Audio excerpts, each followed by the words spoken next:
All right, everybody, welcome back into Cherry Picking. Today's video, we're going to be looking at players not to draft. I know the last couple of videos, obviously, we did must-draft goalies, must-draft centers, but today we're going to be looking at players that overproduced last year. Going to give you some reasons why I think they're not going to do as well this season. You know, there's definitely a couple of guys whose stats don't really line up to some of the metrics that I'd be looking at to evaluate some of these players. I have about 6 guys on this list. There are about 2 more that I'll mention that almost made it onto the list, but let's get right into the players today. All right, so the first player we're going to be looking at is Ryan Nugent-Hopkins on the Edmonton Oilers. And, you know, looking at his season last year, had over 100 points, really surprised a lot of people. The main reason why he got so many points, look at how well that Edmonton power play did. Now, will he be able to recreate that this year? I'm not so sure. It's a lot of risk to take on a guy who's going in the first 3 rounds, really. His expected goals for last season was 28 with a really high shooting percentage. His shooting percentage was 18. The year before, it was 7% and he scored only 11 goals. So for him to say he's officially going to recreate this magic 18% shooting percentage from one season where he's never done this at all at any point of his career is a little silly to say. You know, he doesn't create a lot of his own offense. He finished outside the top 75 NHL players in terms of high danger chances created on their own. So if Connor or Leon go down, that really hurts his production for one. And then who knows what happens with this first power play. Obviously, they're not going to switch it right away, but if there's some kinks right at the beginning of the season, you know, does Vander Kane get some try on the first power play like we've seen in years past? Does Connor Brown get some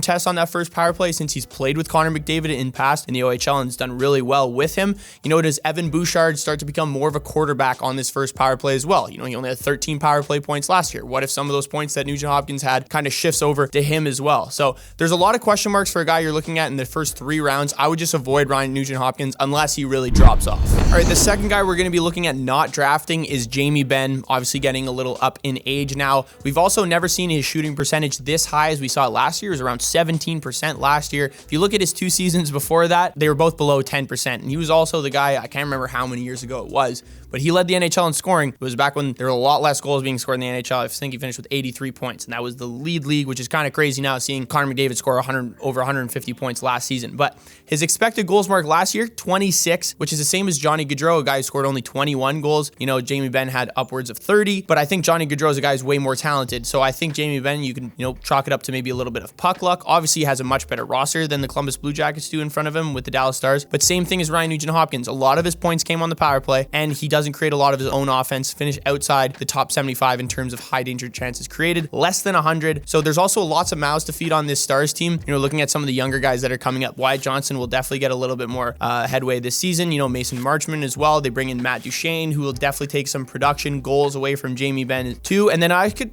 also see this power play not creating the same amount of production as they did last year. They were a top 5 power play last season. Obviously, Jason Robertson, Rupe Hintz are great players, but they're converting at a 25% rate. That's really high, something that you don't see teams generally consistently do for multiple seasons.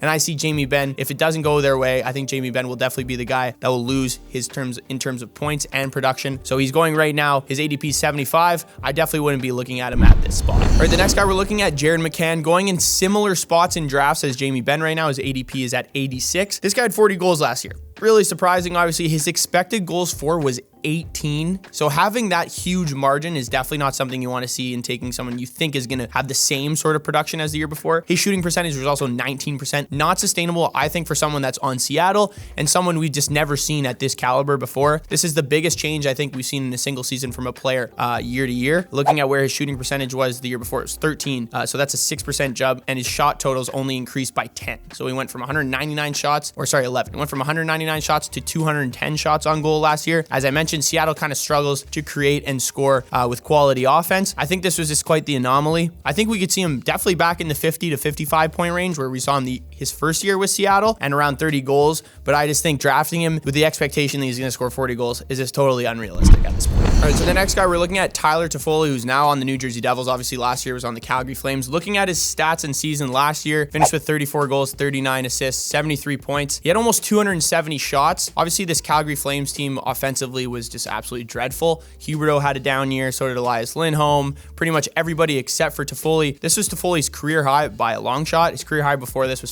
58 points back when he was in LA, where Daryl Sutter was also coaching. So maybe there's a little bit of favoritism there. But going over to the New Jersey Devils, this roster is just absolutely stacked. The top 6, he's probably going to be slotted into a line with Jack Hughes and Jesper Bratt, who already have a great connection. But to think that Tyler Toffoli is going to finish with, again, a 270 shot season, he's not going to be the trigger man on any of these power plays. Jack Hughes will be, and they have so many other younger elite scorers that will probably get a lot more production and availability kind of on these power plays, and even on 5-on-5 hockey as well. So I don't really see where he fits in on this New Jersey Devils team in terms of scoring 70 plus points. I could see him back to 50 to 55 points, but just don't draft him. Kind of like what I expected with Jared McCann. I wouldn't draft him with the expectation that he's going to get 70 or 75 points plus. It's just not realistic at this stage of his career. All right, one of the last guys we're going to be talking about in terms of players not to draft, Bo Horvat on the New York Islanders. To be honest, like for the last year, I've kind of been out on Bo Horvat just because of the stats that he kind of has. His expected goals number has always been way lower than his actual goal total. Going over the New York Islanders actually proved that fact as well. If you look at his games with Vancouver and his games with the Islanders, he had 49 games played with Vancouver where he scored 31 goals at 23 assists, 54 points at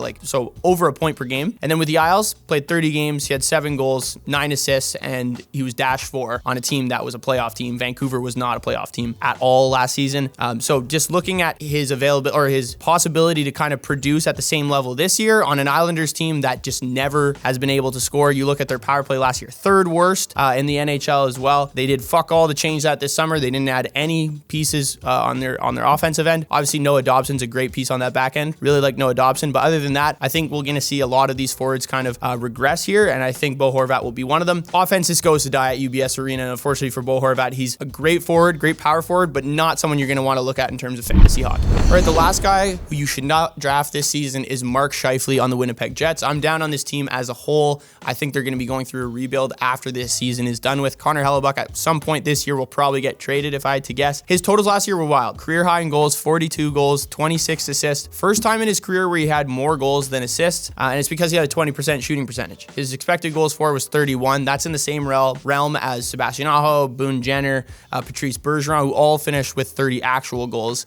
Meanwhile, Scheifele was up to 42 goals. So it doesn't really make sense there. It doesn't really add up. And I think losing Wheeler as well kind of hurts his production. You might not think it's as big of a deal, but I actually think it is. The line he played with the most last year was actually Scheifele. It was himself, Perfetti, and then Blake Wheeler. Their expected goals for percentage was 53%. Every other line combination that they put him up with were all around 45%. Honestly, some of the worst offensive production lines for this Winnipeg Jets team last season. So without Blake Wheeler, he's obviously going to be playing on that top line probably with Ehlers and Kyle Connor, but he hasn't been totally playing with them throughout his entire career. Obviously had a great season with Blake Wheeler as one of his line mates. Will that hold up this year? I'm not too sure, so I'm not really going to waste a draft pick on him. I would avoid Mark Scheifele in your fantasy hockey drafts. All right, so those are 6 players not to draft for the upcoming fantasy hockey season. Let me know if you agree with these players. Let me know if there's any other players that you guys are avoiding in your drafts starting up soon. Be sure to like, comment, and subscribe, and I'll see you guys next time.